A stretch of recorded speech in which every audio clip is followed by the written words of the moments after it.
We ended our last segment with self-perception phenomena, and now we're picking up with ego-enhancing biases. Social psychologists have discovered a number of biases that most humans tend to display, ones that enhance our egos. And the first one we're going to look at is one of my favorite. The fallacy of normalcy is the tendency to consider ourselves to be normal and use this as a standard by which we judge the normalcy of others, by how closely their beliefs, attitudes, and behaviors match our own. Remember the first official human sexuality study, the Kinsey Report, which was conducted at a time when people believed many early myths about masturbation, myths involving the supposed harm resulting from such behavior. Men were asked to report anonymously, 1, how often they masturbated, and 2, how often they believed would be harmful. Their guess at what was harmful was always higher than their reported behavior. For instance, the ones who reported never masturbating thought a single instance could be harmful.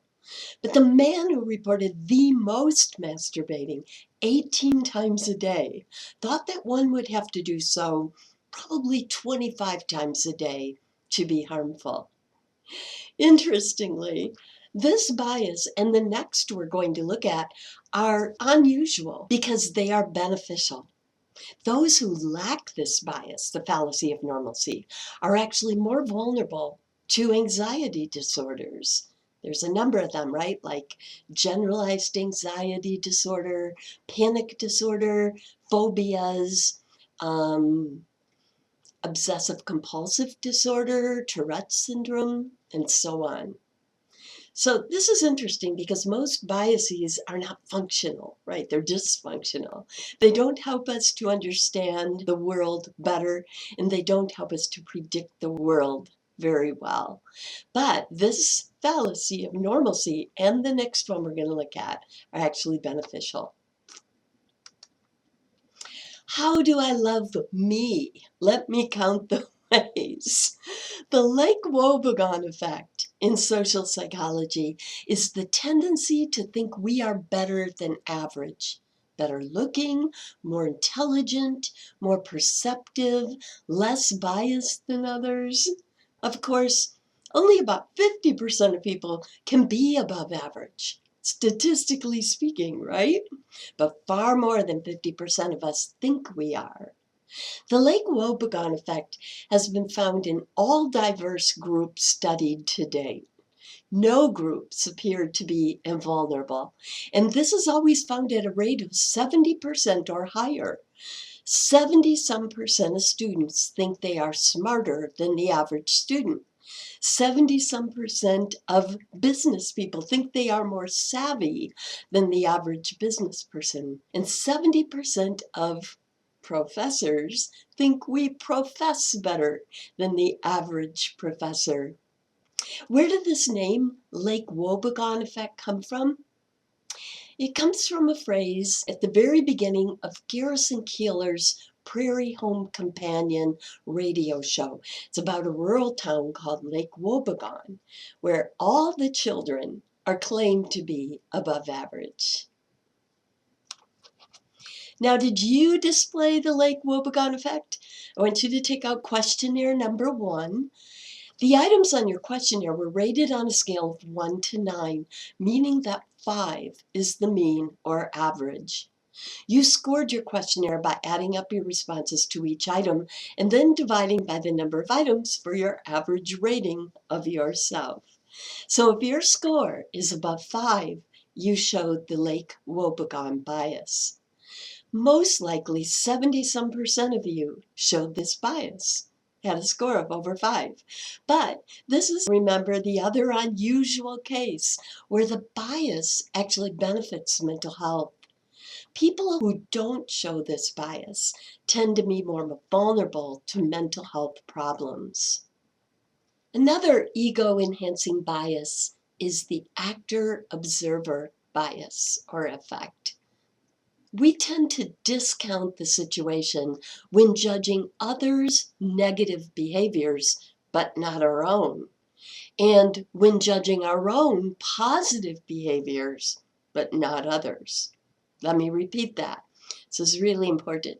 So we tend to discount the situation when judging others' negative behaviors and our own positive behaviors, but not others, right? So when we are financially successful, we have a tendency to attribute it to our talent, our skill, intelligence, motivation, etc., right?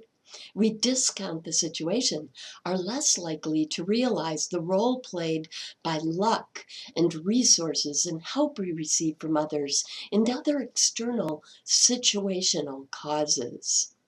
So again, we tend to discount the situation when judging others' negative behaviors, but not our own, and when judging our own positive behaviors, but not others. When others are caught in poverty, we're more likely to attribute it to personal characteristics like lazy and less intelligent, discounting situations like bad economy, bad luck, societal oppression, etc. But we sure would appreciate the role played by the situation if we were in poverty, right? So this effect is called the actor-observer effect because we perceive behavior very differently when we are the actor compared to when we are the observer. Our fourth ego enhancement bias is implicit egoism. Most people exhibit an unconscious and very subtle form of self-enhancement. As an example, most people rate the letters contained in their name more favorably than the other letters of the alphabet. This kind of thing also subtly influences decisions oftentimes. For instance, there are more Michelles living in Michigan, Georges in Georgia, Carries at the University of Kansas, Dennis or Denises who chose the occupation of dentists. Another example is that more often than we would predict from chance alone, people marry others with similar first or last names, for instance, Patrick and Patricia. Social comparison is the tendency to prefer comparing ourselves with less fortunate others rather than more fortunate others. We feel better about ourselves when we compare ourselves with less fortunate others. We feel better looking around less attractive people, smarter around duller others, more caring around callous others. Social comparison explains why students generally feel much better about themselves in high school than when they begin college and are no longer big fish in a small sea. Upward comparison can motivate you to advance much faster, but it is far riskier to the self-esteem. I used to audition for and fight to get into dance classes that were actually a little above my level. When I succeeded, I really did advance much faster, but my self-esteem sure suffered during that process. Here's some good review questions regarding these ego enhancement biases.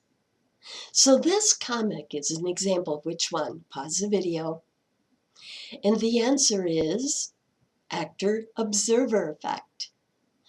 I tend to overuse the words luminescent, lyrical, and legendary in my poetry.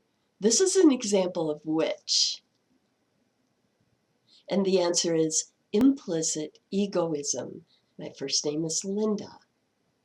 70% of tribbles think they are fuzzier than the average tribble. That is an example of which one? The Lake Wobegon effect. Sometimes we might secretly take pleasure in a peer's failure. An example of which? Social comparison. Yeah. Jane thinks it's odd that her sister doesn't want to get married. Her sister thinks it's odd that Jane has never skydived. Example of which? And that's the fallacy of normalcy. You assume your friend did not get a raise this year because she didn't do a great job. Example of which? And that is actor-observer effect, not taking the situation into account.